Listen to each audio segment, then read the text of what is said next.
Happy New Year, everybody, and welcome to our first CS Leadership Roundtable of 2022. I'm Andrew Marks, co-founder of Success Hacker and the Success Coaching Training Program, and we're back for our monthly live leadership roundtable today discussing who owns renewals.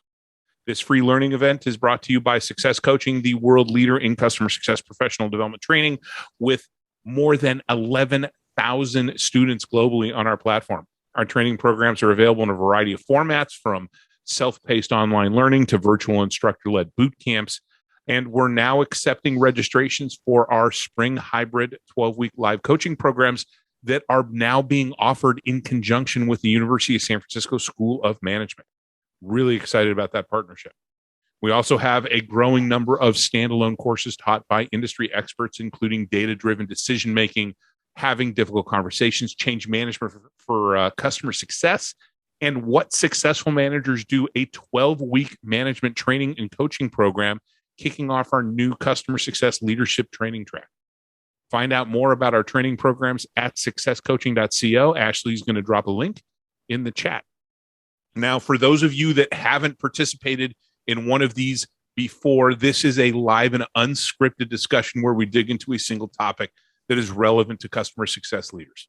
Regardless of the company that you work for, the scope of your role, or the sizes of the customers your team deals with, we aim to pick topics that are going to be practical and useful to you.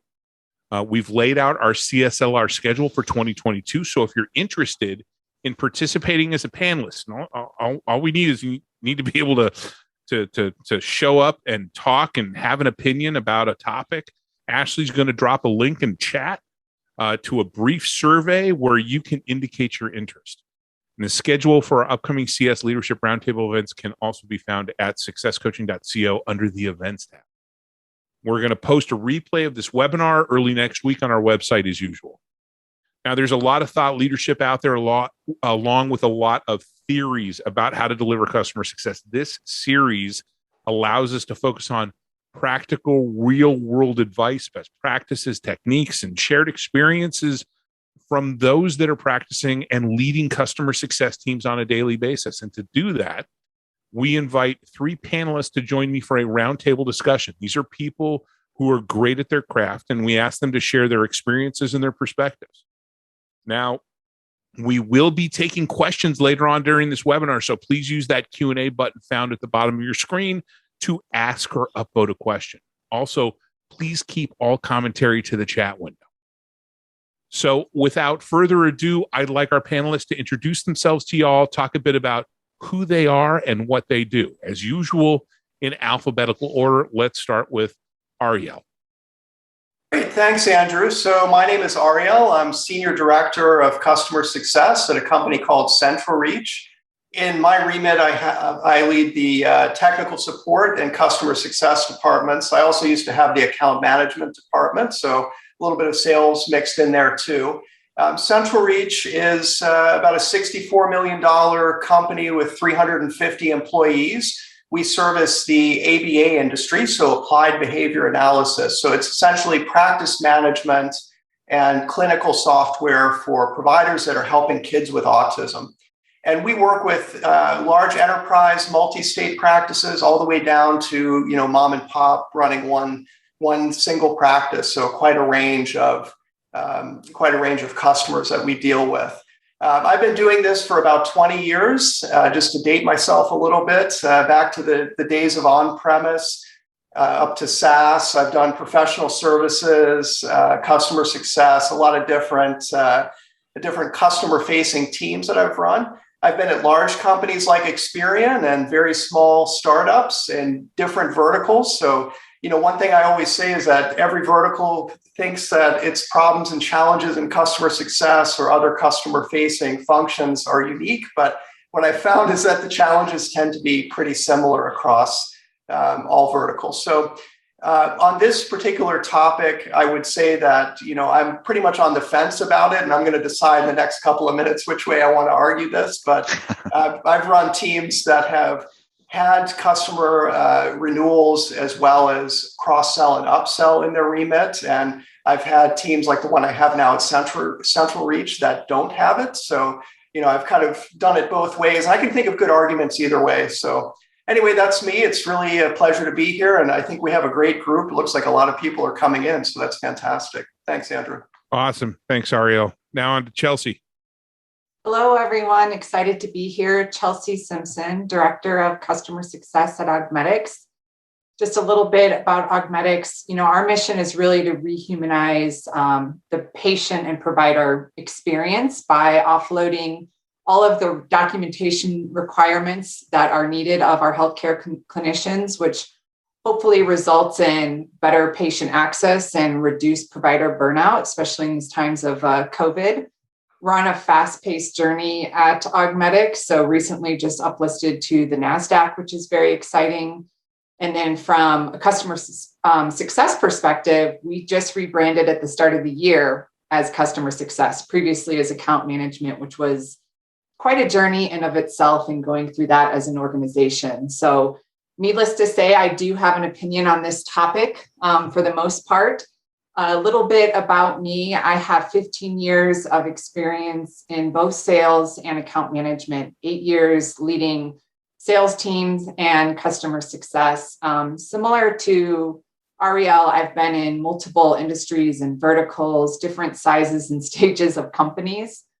But I think what that's really brought is just an opportunity to lead from the sales side where customer success has owned the renewals or the sales team has owned the renewals, and being on both sides of the fence has given me a good view into why I'm passionate about this topic.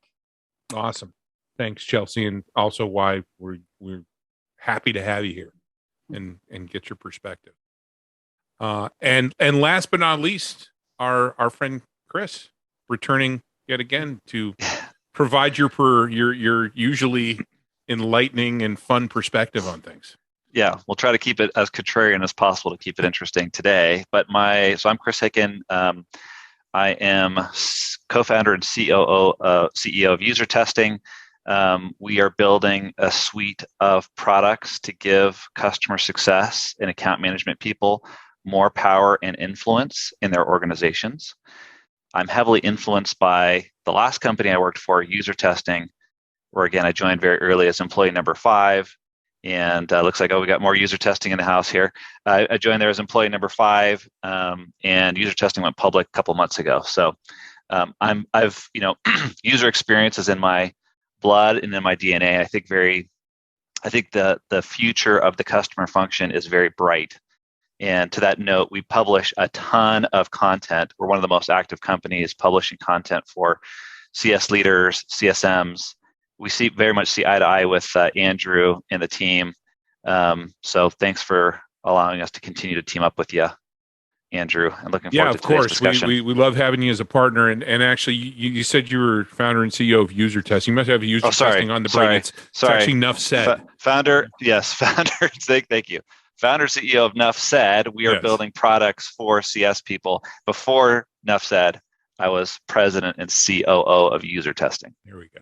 All right. I'm glad I'm able to. Thank you. That's what I'm here for. Yeah. I'm here. Thank you. Yeah. I'm here to keep you on the straight and narrow, which is tough. Yeah, it is. Yeah. All right. Thanks, Chris, and to you all for making time for us today. So now let's get to the discussion.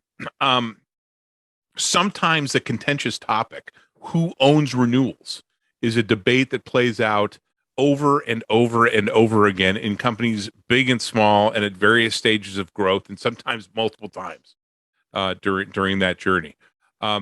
Is there a simple binary answer to this question? Personally, I think not. I think the answer is more nuanced, which is why we're gathered here today. Determining the ownership of ongoing customer revenue is critically important, but it's also really complicated. So to get started, what say you, my esteemed guests, on who owns renewals? Well, I am happy to chime in. And we're happy to hear what you have to say. So I will caveat my overall passionate view that I think it does matter, the stage and size of the company and obviously the amount of resources you have. But ultimately, where I land on this topic is I feel, customer success, the ultimate goal is to result in, meeting your customers' desired outcomes and their goals and continuing to expand that throughout the journey. And so if you're doing all of those things right, the renewal is, a non-event, hopefully. That's the ideal scenario. And the customer success manager is really the consultant throughout that journey. And then when you come to renewal, again, this is majority of the case that you would hope, right? You're really just closing on the value you've already provided, and really makes sense, to be part of the journey, renewing the journey, and through the entire customer life cycle. So customer success as the enabler, the team, the person that's responsible for creating an environment for that activity to occur. Yes. Yeah, I think, Chelsea, that's a really important point about defining what the goal of customer success is. And I would agree with you. It's about driving value, but also about helping the customer achieve their desired outcomes. So I think, to that end, customer success also needs to own some kind of number. Yeah. It can't be the CSAT chaser or the churn preventer. That's not enough, really. And I think it's not enough to justify the existence of customer success. So if you've got retention as a goal, it kind of follows naturally that the renewal should also be owned by a customer success, in my opinion. I agree. I think that's a great point. What does customer success own and what makes sense? For us, we have expansion and retention. So full accountability for revenue ACV and then retaining the customer. I know it's different elsewhere, but that seems to be a more scalable model for us. And then our sales team is focused solely on new logo acquisition. But so your team is actually negotiating. Correct. The terms and conditions. Yes. So they're creating the environment for the renewal to occur, but they're also actually negotiating that renewal. And I think that second piece is where some people get hung up on that. So should we even be negotiating renewals? That's another question that I would have. So, if you're in a situation where you're negotiating a renewal, the pressure is going to be downward on your ARR. Really, it makes more sense, in my opinion, to have auto renewals with price increases, at least on an annual contract, maybe something different if you're month to month. But there shouldn't really even necessarily have to be a conversation around that renewal. It should just be an automatic process. And if customer success is doing their job, it is. I agree. I think where that is challenging is probably more in the enterprise space, maybe even in the mid-tier. I think, maybe as a group, one consensus area is ideally we have as much automation in the smaller segment and your tech-enabled one-to-many approach. But when we start getting into the mid-tier and enterprise, you have more nuances to the business and more customized requests and preferences.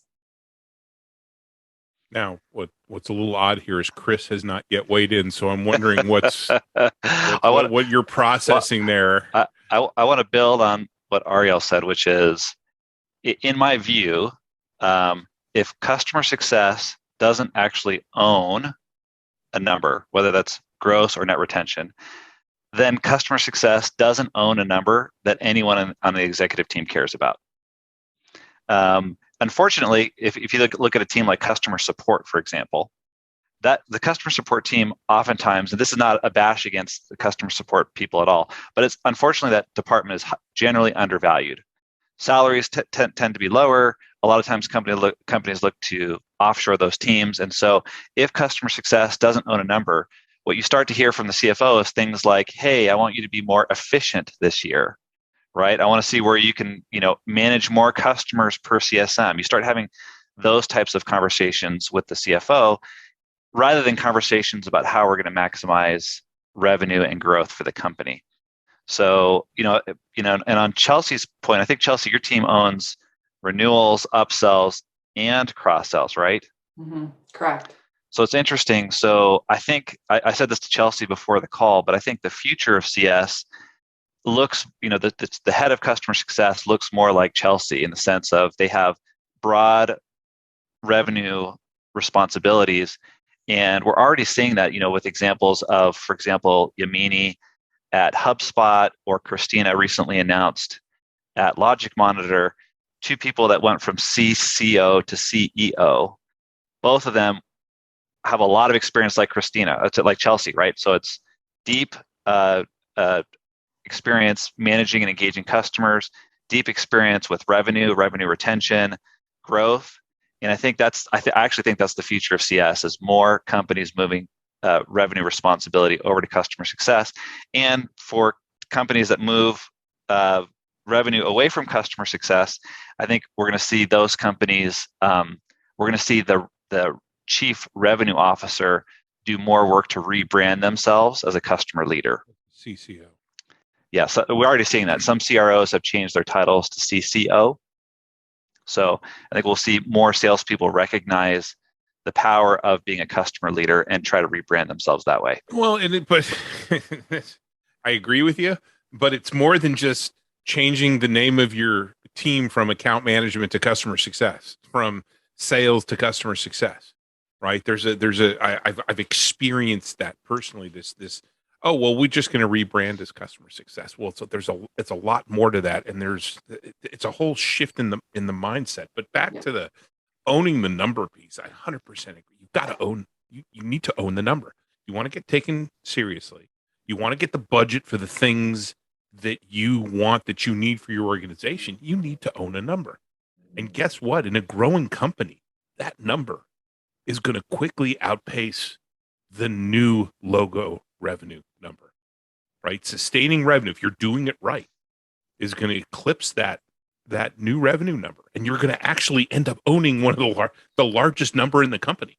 I don't understand why there has, and I've experienced it personally. I don't understand why there's this hesitation for customer success leaders in owning the number. And I think what it might boil down to is there's this, I think we can all agree there's, customer success is responsible for creating the environment for the renewal, right? It's all about value realization, value creation, disseminating all of that to everybody that needs to hear it. And then there's this piece that involves negotiation, right? And when we move from being a trusted advisor that's helping you get value to, okay, now I'm going to negotiate, right? There's always that risk that everybody faces of, okay, are you advising me with this pitch, or are you trying to sell me something so that you hit your number?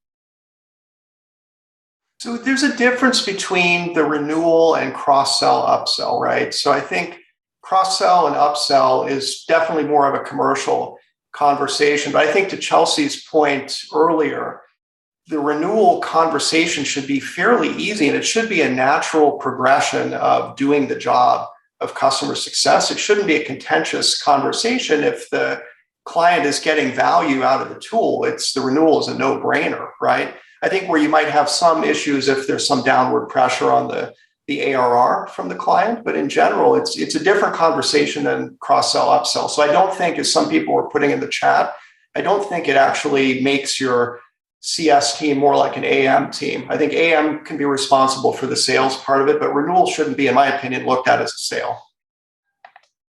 Right. We're just extending the relationship. Right. But there's a big if there, though, Ariel. Right. It's if we're helping the customer achieve value and we're doing everything that we need to be doing in order to make sure that everybody who needs to understand the value that's been created understands it. Well, that's the trick in CS, right? Especially in enterprise CS, where you're dealing with multiple levels in an organization. But I mean, that's part of doing the job. Yeah, you're the quarterback internally and externally, right? And I think it's the most challenging job, and also acting as the voice of the customer when it comes to these renewals, right? Letting your organization know what we need to do, to, as the trusted advisor, to renew this, particularly probably in the enterprise or mid-tier space. Yeah, so whether you're actually in the room negotiating or not, you still, to your point, you need to be the quarterback. You need to be responsible for making sure that whoever is doing that understands where we're at, the value that we've provided, where the customer how the customer views us. It's interesting, Andrew. You said the word trusted advisor, and every time I hear that word, I think of the Karen meme. The Karen meme is the person who's like, I want to speak to the manager, and some of that is I think part of us as humans, we connect with this concept that we want to speak to a person who has power, right? We don't want to go to a car dealership and talk to someone who has to go talk to the manager in the back. Right. So I think there is something human about wanting to talk to someone who has enough power and authority to help solve my problem. They talk about that a lot in customer support, right? One-touch resolution. You want to be the person who can handle the customer's need, including the renewal event. But I think there are potentially some cases where it does not make sense for customer success in some organizations to own the renewal, the CSMs. And I think that the factors that I would think about are, how long does it take to get deals done? So in some companies, it takes 12 plus months to get a deal done. How jarring would it be for the customer to build a relationship for 12 months, for someone 12 months, and then they're gone as soon as you're onboarded as a customer? That would be really jarring from a customer's perspective. Could be the type of growth we've talked about. Is it a renewal? Is it an upsell? Is it a cross sell? So I think you can consider that mix. The complexity of the deal, meaning how many groups need to get involved to get a deal done. Do you have to pull in legal? Do you have to do a bunch of training for your CSM team around how do you negotiate contracts, how to deal with procurement? That's its own skill on its own. How do you deal with a really tough negotiator on the procurement side? Happens a lot more on large strategic accounts. Like the worst negotiator I ever had to deal with was at Salesforce. And then he went over to GoPro. He was just brutal to deal with. I mean, it was just, he was a beast.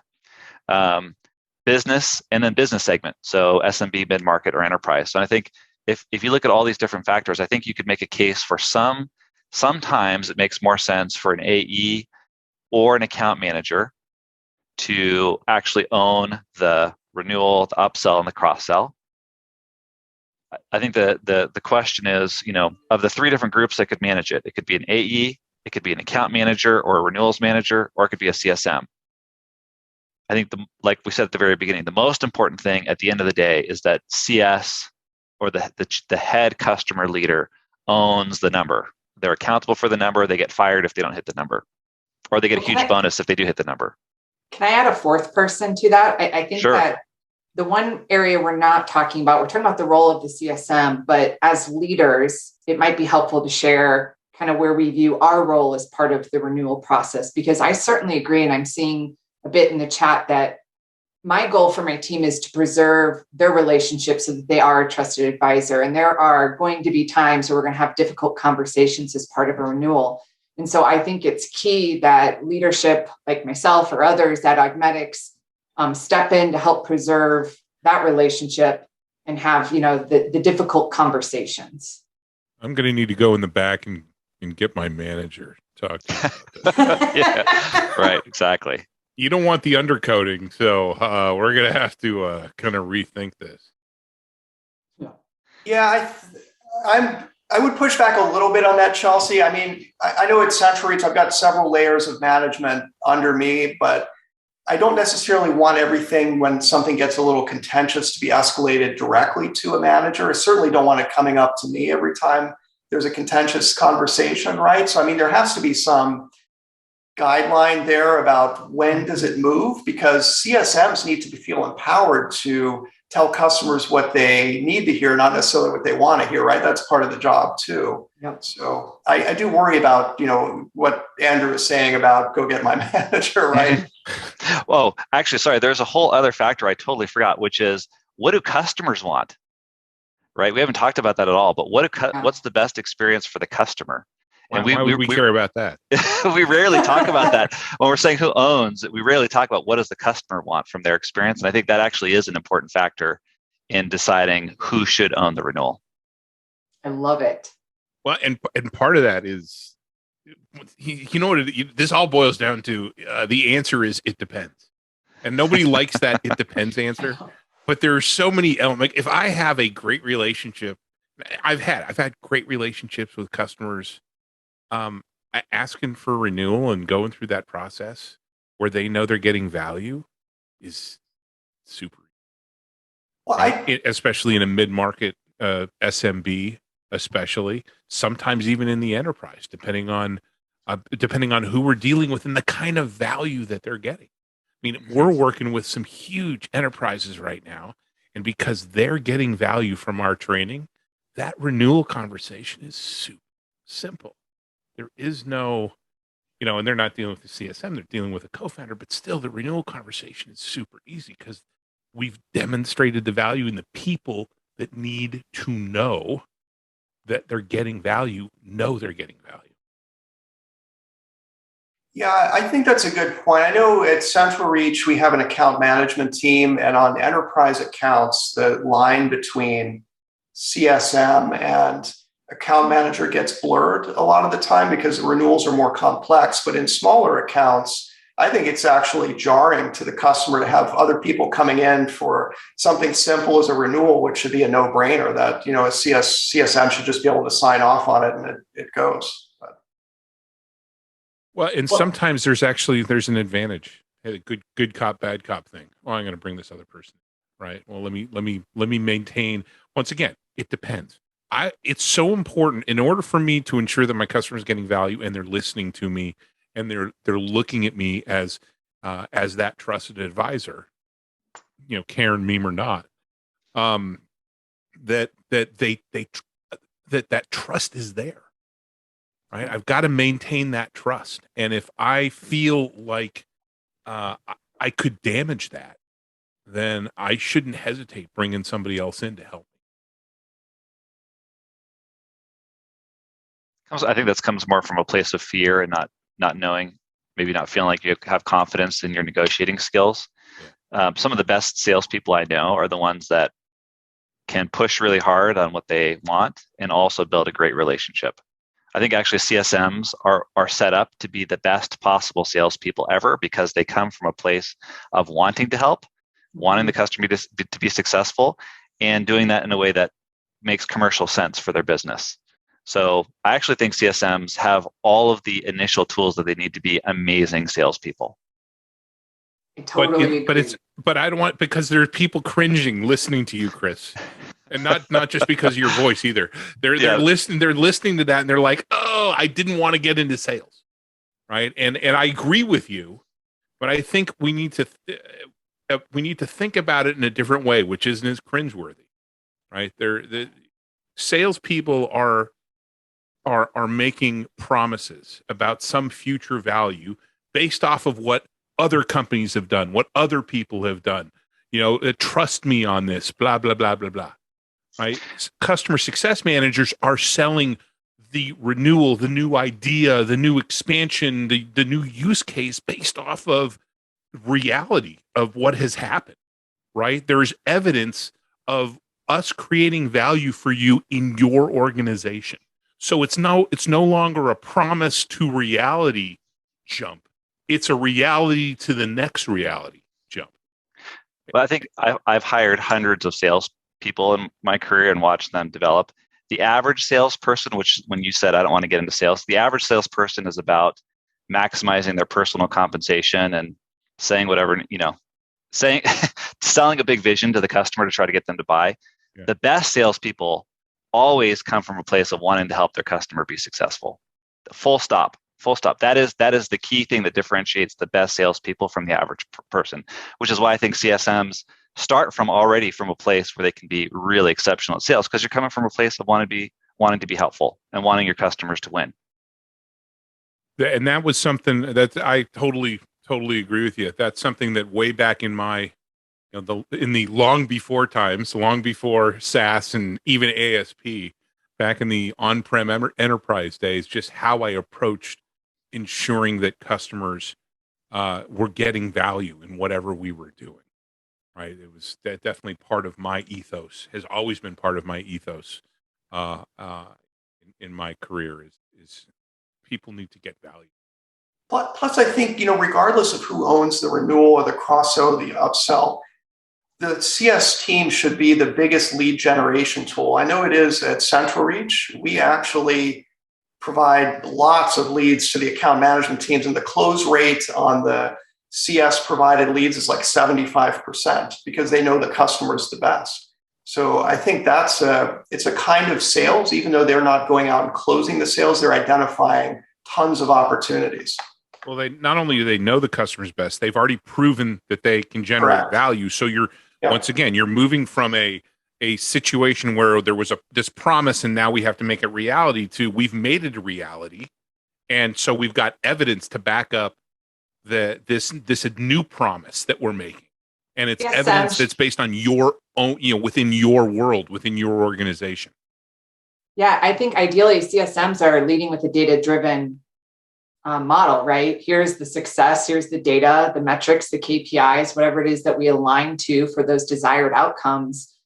In my mind, in the transformation we went through at Augmetics, sales, a lot of people really cringed at that word. So I personally believe we're more of consultants to the customer success, because we are leading with data, process improvement, right? As you start to learn across that customer journey, we're going to make recommendations as the quarterback and voice of the customer internally and externally. And then hopefully over time, as all of that builds, you're starting to scale and adopt that success broader throughout the customer's organization. So I think more consultants that are continuing to connect the dots for our customers and making it more of a seamless aha moment. Yeah, I'm watching the chatter, Andrew, and what I'm seeing when people are talking about sales, I think maybe, and I think Todd, you're probably the most person who disagrees with me the most here. But I think when you said you wanted to get away from sales, I think what you're saying was you wanted to get away from a role where you had the burden of carrying a bag, a quota. I think that's what you're saying when you said you wanted to get away from sales. Yeah. But here's the difference possibly between, I guess, sales and customer success, which is that in customer success, if you think about your customers that have churned in the last year, I'm betting that most of the reasons why your customers churned had nothing to do with you. It had to do with the fact that the pricing was wrong. The wrong ICP was acquired. The product didn't have the right feature set. You didn't have enough support, the right content to send to the customer to enable them to be successful. The customer, the organization wasn't mature enough to adopt your product. These are all things that weren't under your control in customer success. So I think one of the most valuable things you can do in customer success is acknowledge, look, of course you want 100% plus net retention rate, but also one of the key values you add in customer success is helping the company drive towards better product market fit, which means arming other executives in the company with data to help them understand why customers are churning. Because it's not because you did a bad job in customer success. It's probably not even that you did a bad job in onboarding. It's because of all these other factors that are outside of the control of customer success. So I think that's potentially how you can think, okay, well, in customer success, yes, I carry a bag, but my key responsibility for the company is I'm a product market fit machine, and I'm going to help the company iterate towards the best possible fit going forward. I wouldn't even refer to carrying a bag. I would say let's come up with a better term. Let's come up with a better word than sales, because people cringe. Yeah. And this notion of carrying a bag. I like Chelsea's thought. We're consulting, right? But then that's so close to consultative sales. What's a better word when once again, sales is I'm trying to convince you. I'm making you a promise, and I'm trying to convince you to put your faith in me, and then we'll see if what I promise you can make reality, right? So what do you call once you've made it reality once, then taking it to the next step, right?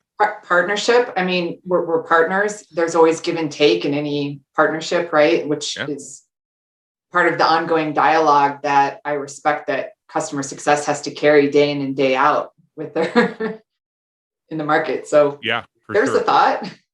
Yeah, that's the best definition of it, in my opinion. Partnership. Yeah. I would agree. Yeah, we talk about that in our training. How you want to move from a vendor-customer relationship to a partnership. That's really where you that's how you move to that trusted advisor status, right? We're partners. I'm here to help you get value. I'm here to help you get what you need out of it. How about we look at some of these questions? Let's see, David Ellen, thank you. Thanks for joining us. Nice to see you. It's been a while. David asks, and I think we've talked about this a bit. already. But in addition to answer who owns renewals, can you also address whether CS should own the commercial tasks, pricing, and contracting, or if someone else should support CS with those tasks? And I think once again, it's nuance. But what do you all, Chelsea? You want to jump in on this because I know you own the whole thing.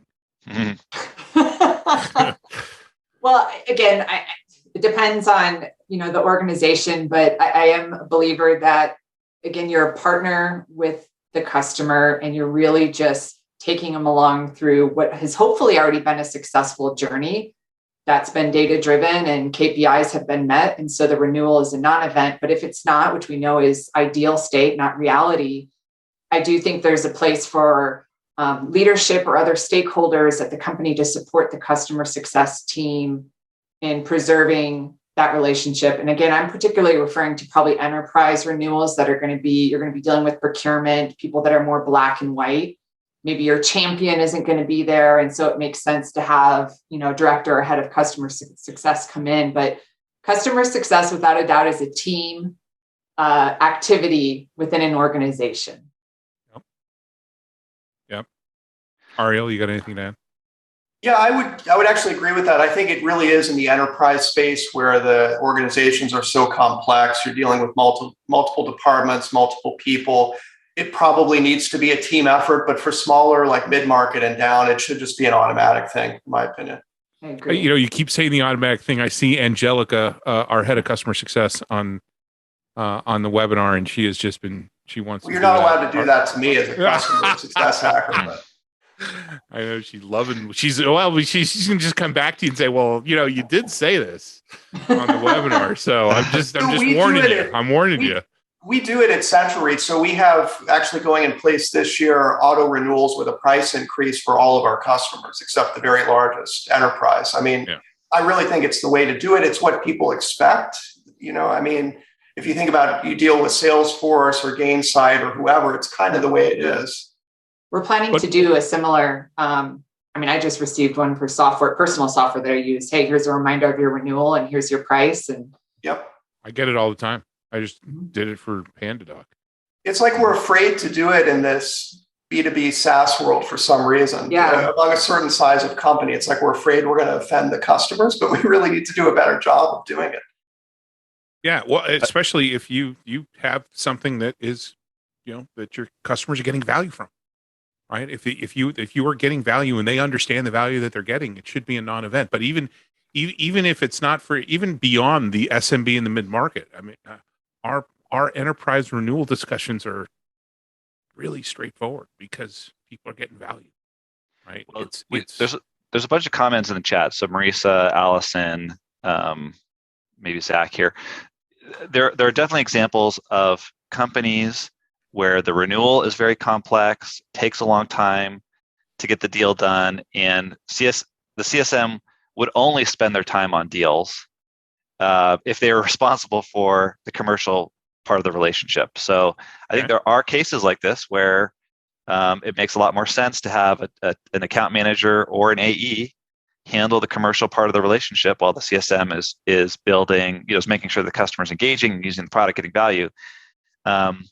So I just want to make space to say, yes, I think there are definitely cases when it makes more sense for someone other than the CSM to actually do the renewal, and it tends to be in strategic or very large enterprise accounts or deals that are very complex.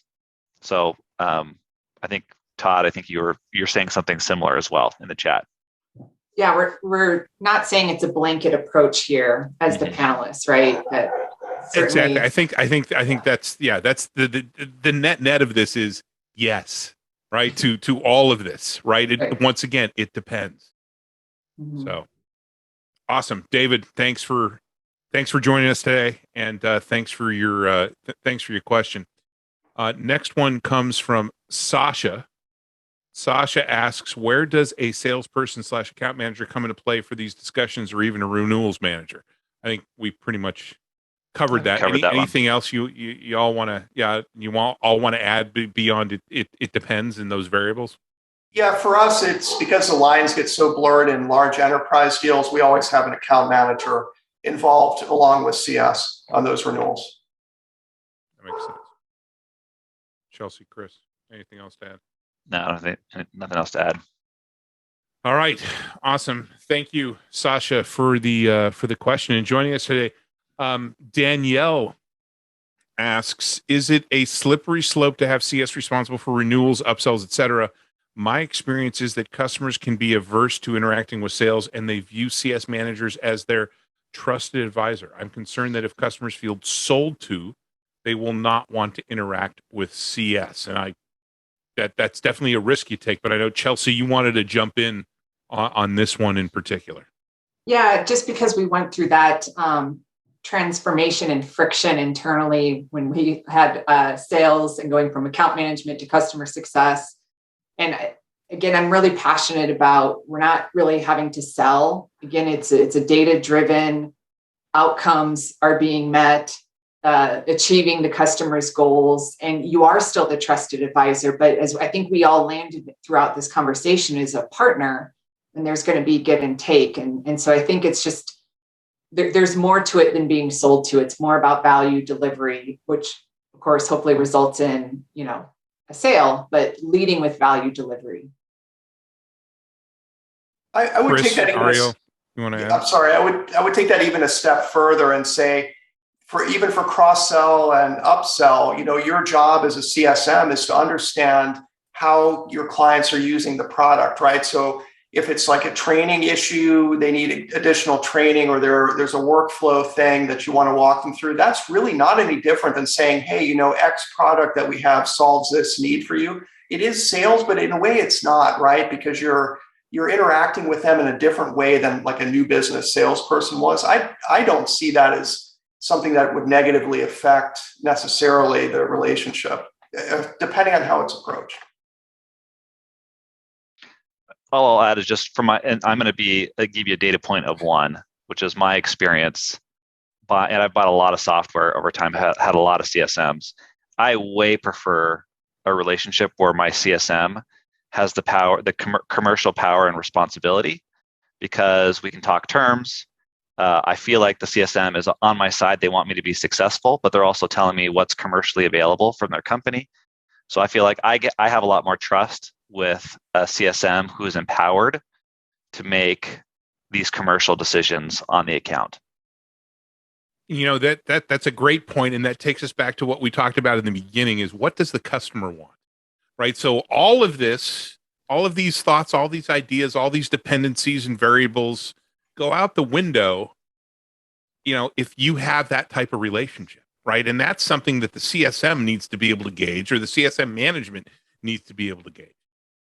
I very rarely, when I had to go sell more things to my customers, the customers that I had in my book of business, I very rarely had to bring a salesperson in. I was clearly a post-sales individual, but I had really strong relationships with these folks, and it wasn't a negotiation. It's, hey, this is, they had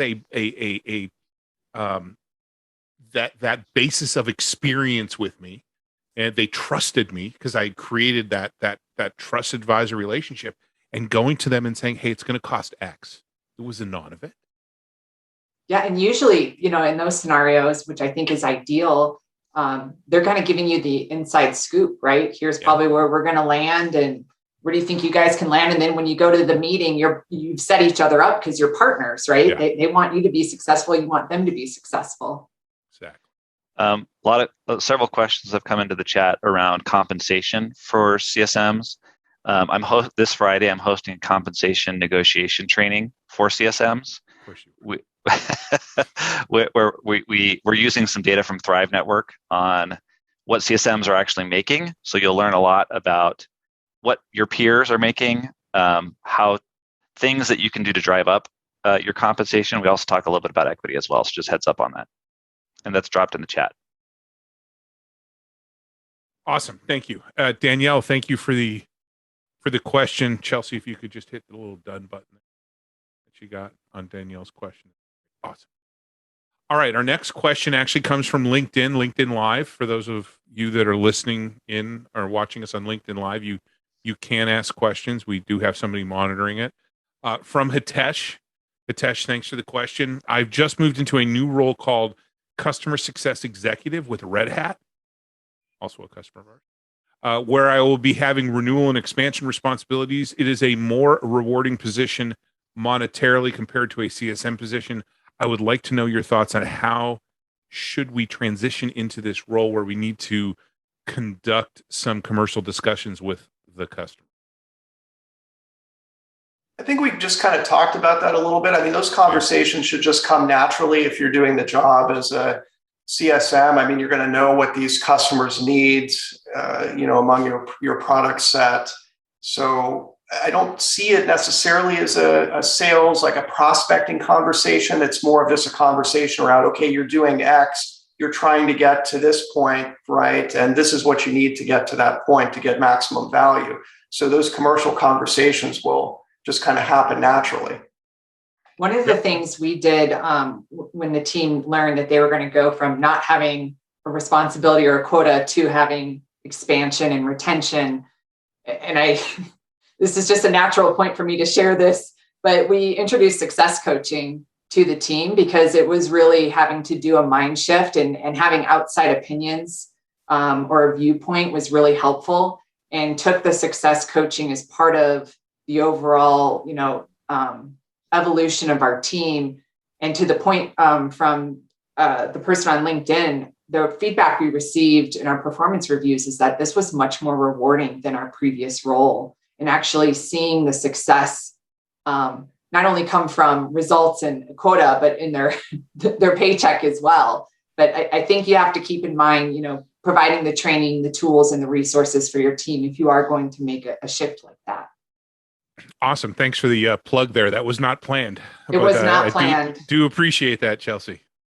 I think one of the things, Hitesh, one last thing that I got for you here is when you're making that transition, I think what's super important, what makes the commercial discussions super easy from my experience, is that once again, I'm going to sound like a broken record, you have not just delivered value, you've demonstrated it, and you've made sure to disseminate that value to everybody that needs to hear it. Right? If the stakeholders in that customer understand that they're getting $1.05, $1.10, $1.15 of value for every dollar they're spending, return on investment. Companies don't spend money just to spend money. They're doing it. They're making an investment. So they expect a return on that. It's so above anything else, it's not just about delivering the value. It's making sure every single person that needs to hear what the value is that you've delivered is hearing it. All right. Thanks, Hitesh, for the question. Next question comes from Sneha. I hope I got I pronounced your name right, Sneha. If not, my apologies. What happens when the sales rep has signed a fixed contract, say duration of subscription for 2-year period? In the 2-year period, the customer is great, the CS is great, manages to increase adoption rates, usage metrics, satisfaction, etc. But after the 2-year fixed term, the customer account refuses to continue and end it on the last day of the 2-year period. In that case, is that considered a churn to the numbers of the CS handling it? Oh, well, yes. From my perspective, yeah. Regardless of what led up to it, it's still a churn. Yeah. Right. I agree. I think what is more important than focusing on whether it was a churn or not is the why, right? Is doing the due diligence, is doing the post-mortem to figure out, okay, well, what happened? Lessons learned. Yep. Right. Because apparently, the customer wasn't great, right? This could be, but sometimes those things happen. I've referred to this before on our webinars as those watermelon accounts, right? Seemingly green on the outside, but red on the inside. Mm-hmm. Right? You never, sometimes you just don't know what's going on. So anybody else want to add to that? Okay. A thing that I wanted to bring up, if you're okay, if I go a little bit off topic here, something that Ariel brought up ahead of this meeting, which is that it can be expensive to build both a customer success and an account management team as the company scales up. And I just wanted to address that for the leaders that are on the call who are thinking about scaling. And I think, Ariel, I mean, your company might be maybe an outlier because of how quickly you're growing. But I think the main point I wanted to bring up here is that I'm going to go off track, but I promise I'm going to bring this full circle. CEOs and CFOs who are financially responsible for the company, although of course they want to change the world, all of their financial incentives are tied to increasing company value. Full stop. So in phase one of SaaS, how did companies do that? Well, they grew like crazy because Wall Street and investors were rewarding companies that grew really quickly. So the result of that was what? Sales and marketing have these huge, enormous budgets. I mean, a lot of times companies will give sales and marketing 100% of first-year revenue to go acquire new customers. Then Wall Street said, whoa, wait a second, it's way too expensive to grow these SaaS companies. So what do? They started switching to rewarding companies with more of a product-led growth mentality, where the cost to acquire customers was a lot lower because more of the acquisition came to the product.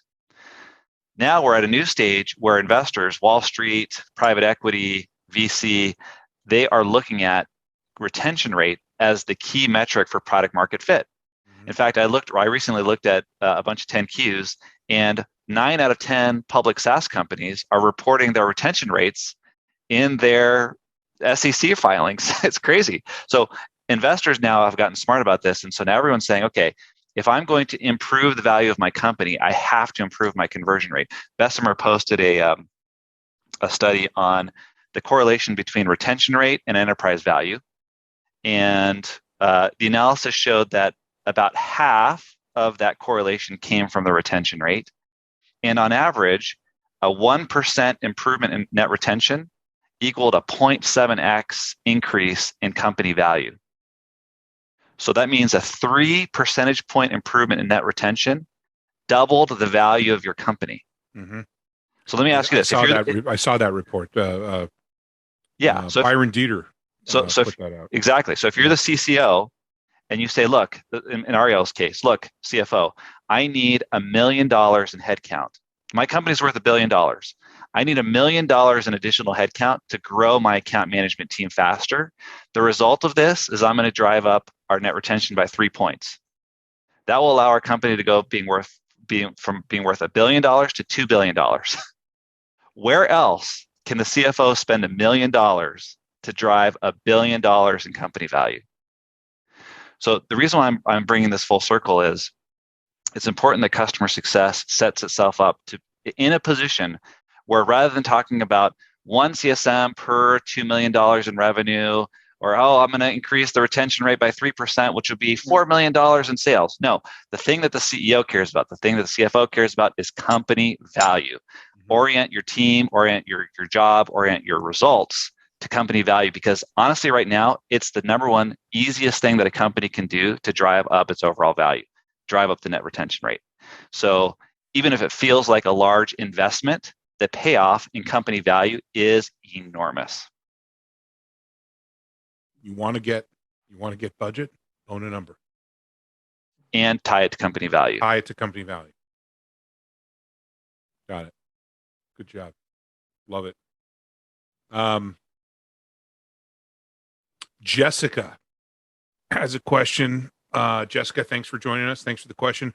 What are your thoughts on a CSM not only owning renewals, but also owning or responsible for upselling? Should there be a quota for upsells? Now, Chelsea, you said you don't own upsells, or you do? We do. All revenue. Or maybe expansion. It was Ariel that said you did. Yeah. Yep. So I think we know where I land on this, but I think, again, if you're at the quarter pack of that customer journey and that partner, it's a natural evolution to upsell because you've identified an additional challenge or need that you, as the CSM, will be solving, which just results in the upsell. I know I'm oversimplifying it there, but that's just the mindset. I totally agree with you, right? Customer success is there to create the environment for a renewal or an upsell or an expansion.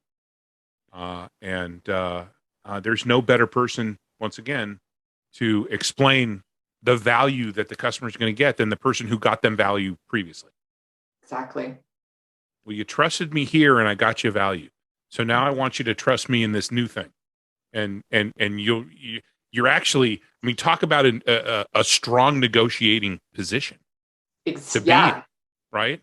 It's based on evidence, not based on some promise that sales is made based on something that another company has done. Right. And hopefully you've been going through that in your QBRs, right? So it's just a consistent message throughout the journey. Back to my commentary about you've got to deliver the value and make sure everybody understands that what the value is that you've delivered. By the way, we do go, as a reminder, we do go till 15 minutes past the hour. So we're going to go, we're going to be going to 12:15 Pacific. Please feel free to stick around, and we're going to continue to try and get through as many of these questions as possible. If you need to drop off, once again, the recording will be available next week on the website. Awesome. Let's see. That was from Jessica. Thanks, Jessica, for the question. Next one comes from Tanisha. Tanisha asks, I'm new to the CS world, and I keep seeing the lines blurred between account management and CSM. In my organization, we are separate, and the CSM team struggles not to cross the line. What is your advice on? Now, Chelsea, you just went through this transition from account management to customer success. We did, and for us, account management was really more of a support function, being there for billing and customer support, ticket tracking, right? And the evolution of kind of taking that intel and also kind of subbing that out to other parts of the organization to be more scalable and really focus on the core elements of the customer and how you can use that to, in essence, expand. I know, though, that Ariel, you have account managers and customer success teams. So I would be interested, since we did a transformation that was pretty slow over a year, right? Didn't have to deal with having both roles in the organization. Yeah, I actually prefer it the way you have it, to be honest with you, but I inherited a team where we don't have it that way, so that's okay. For us, we have account managers, and they're responsible for all of the commercial activity, so the renewal, cross-sell, and upsell. But they work very closely with the CS team. And then when you get into the enterprise space, it's really blurred about kind of who's doing what there, because like I said before, the organizations are so complex. But like I said earlier, the best leads are coming out of CS by far. The close rate for us is like 75% on those leads that CS is providing to the account managers. It's just the account managers doing the actual mechanics of closing the deal, but CS is involved too. But yeah, I mean, it can get a little bit complex. I mean, getting back to Chris's point about scalability, I think what I meant was over a long period of time, maybe, post sale, post going public, how are you going to scale that? Are you going to throw bodies now at two teams indefinitely? So every time you're getting more customers, you're going to be adding the same amount of people into an account management team that you're adding into CS. I don't think that really makes a lot of sense longer term, but I get the point about company valuation earlier on for sure. It's a great point. I know for us right now, because as you pointed out, we're growing so fast. I mean, we can't do it. So the investments are actually being made on the CS side right now. But I would just say my advice, though, to Tanisha is just something we talked about earlier, is that it is a team event. I think the company being rallied around the customer success or account management function, and really should view that as, as best as you can, working as a team. I think there's maybe another kind of hidden thing here, which, so my wife has been in sales a long time, so I have a little bit of an insight into the personality there, but the people oftentimes get into sales or account management because they want to maximize personal income. So Tanisha, if you make it clear to your partner that you want to help them make money, you want to help them grow deals, you want to help maximize their commission, you will be their best friend, full stop. When you're saying don't cross the line, actually a lot of times your peer in account management will want you to just handle a flat renewal and so they don't have to worry about it. So they can focus on a different account. So I wouldn't worry too much about what the what the official responsibilities are on paper. I would just talk to your teammates, get an understanding of how they want to work with you, and make it clear to them. You are their partner in helping them be successful and make a lot of money, and you will be BFFs, hands down. One of the most impactful things I did early in my career was to realize that and work with my sales organization in that mode. I am here to help you close business. I'm here to help you, and they're coin operated, which is what we want them to be. So they jumped right on board, and I got those opportunities to do what I knew I could do and help the customer and help them make their quotas. I actually bonus my CSMs on the leads that they send to account managers that gets closed. So I've got some of them making thousands of extra dollars per quarter, and they don't have to close the sale. They just have to identify the opportunity. And I love that. They have to, they don't have to, it's not just identifying the opportunity. It's once again, creating the environment for the opportunity to happen. Of course. Yeah. Right? That's what the motivation is. And I've seen I haven't been able to keep super good eyes on the chat, but I've seen some commentary about commission. And I don't like the term commissions as part of CS because it sounds too salesy, right? Yeah. But yeah, there should be some sort of compensation, some sort of bonus, yes, for bringing in warm leads. Tanisha, thanks for the question. Okay, and next question comes from Danielle. Danielle asks, do you think CS individuals responsible for renewals then have a quota? 100%. Personally, I think that quota is your book of business, and then your job is to maintain it. Yep. Anybody else want to weigh in on that? Yeah, and your number is gross or net retention rate. Just full stop. I think the panel agrees on this one. Yeah.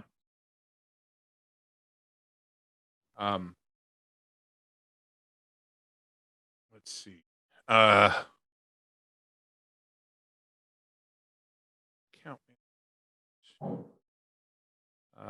Cave, I hope I got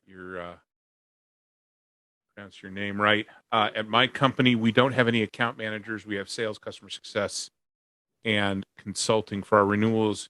We actually have our VP sales team finalize the renewal while the CSM helps bring everything to the finish line, but is not involved at all in terms of pricing. Do you have any suggestions as to whether or not the CS team should have more ownership of the renewal? My initial thought is it depends, once again. Yeah.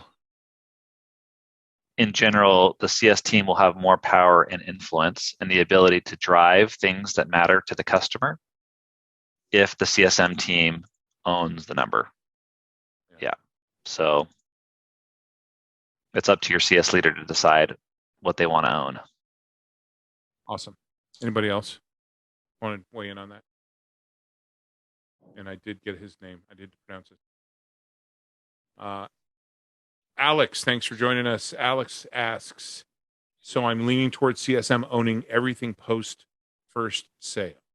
Here's why, and I'm interested in listening to your thoughts. Once the initial sale gets made, whether the customer buys more into your company, upsell, renews, or cancels, it depends a lot on the CSM experience. Agree.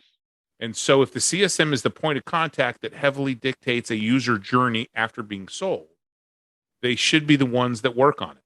They understand the things that might have gone wrong during their experience, how to give them confidence that renewing with them will be as good as the experience and not the bad one.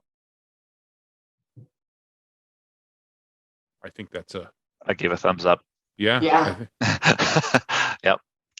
And again, I think that the nuance there, though, is it, if you have a product or you have a solution or some sort of offering that's not fully baked, that there are things outside of customer success's control that can make or break your relationship with the customer. Significant things that might you might create. While the intention, I think, is good and your heart's in the right place, you're going to have a swinging door of CSMs coming in and out of the organization. If there are things, too many things outside of their control that allow them to achieve what you've asked them to achieve. What do you think about that, Chris? You agree? Sorry, I was reading through all of our chat, so I didn't hear your last. That's all right. Your last 15 seconds. Ariel, Chelsea, you want to any more thoughts on Alex's? I mean, just Alex, that's exactly the transformation we went through. And, there's always a lot of context, especially to what you're outlining here. And you're going to have, you're going to have a lot of key learnings if you move to that model like we did. One of the things, just pretty quickly we implemented was a churn survey. I know that sounds pretty rudimentary, but when you're in fast-paced growth and scaling so fast, some of the fundamentals get left behind. So I would say just, stay focused on some of the areas where you can do as much one-to-many thematic themes that the organization can cross-functionally hopefully address. Awesome. Alex, thanks for the question. And let's just also add, for people like Todd and other CSMs that are managing large accounts, right? There are cases where it doesn't make sense for the CSM to do the renewal, and that's okay. Yeah. So totally. I don't think those CSMs should feel bad that they're not managing the commercial relationship. Totally agree. Our next question comes from Juan Jose. Juan Jose, thanks for joining us. In companies with multiple product lines where we often sell and support different products to the same customer, how do you define the CSM territory? On an account basis, by product line? Yeah, we do it on an account basis. So they may own multiple products. Yeah. Mm-hmm. Yeah, I think you got to do it on an account basis with maybe even an overlay. If there are certain products that are tricky, require more in-depth understanding and knowledge, you have an overlay that gets assigned to either a regional territory or a book of business or a set of CSMs to provide deeper dive information on those products. Chris, anything to add? I'm going back and forth on chat about the popsicle stick in the background. Yeah, I know that if you haven't weighed in, I know you're not paying attention. Paying attention to our chat, to our conversation. That's fine. Yeah. I see how you are. All right. So our next question, Juan Jose, thanks for the question and for joining us. Ryan Ford asks, what are your thoughts on CSMs handling referrals from existing client and selling to potentially a new client? So a new logo sale based off of a warm lead. This is a great question. So yeah. I really believe that the generation and ownership of referrals belongs in CS. CS should be the source of truth for customer referrals. However, selling it to a new customer, no, that goes back to new business sales, in my opinion. Here's what I'd say, Ryan. The quickest way to become an enemy of the sales team is to take away a low-hanging fruit deal for them. Seriously, you absolutely could take it, no question about it, Ryan. Here's the thing: you will earn so many points from your sales leadership team and from your AEs if you send them those deals, because they're easy deals to get done, low-hanging fruit. And you can even be present if you want in the handoff conversations so that it's a good, warm, customer-friendly conversation. However, do yourself a favor, make friends on the sales team, send them the deals. I agree with you 110%. We actually are part of those handoffs. Hopefully, once it's sold, it comes back to us anyways, right? But I definitely agree with being partners with the sales team. And you'll see that pay dividends as they start working on strategic large deals. And they're like, oh, let's bring in, customer success earlier as part of how we're going to be supporting the customer journey and can hopefully help influence some of the new deals. Yeah, I love the hey, I love the concept, Chris, that you threw out there of, hey, you're going to become their best friend. For sure. I'm lobbing you an easy one. Yeah, you want the sales team to be your friend too, because they can make your life great when they love you. They can, and they can make your life miserable. I've been on both ends. Yeah. So, All right, we're close to wrapping up. Let's get as a few more in. I would love to get this next question in from Pam.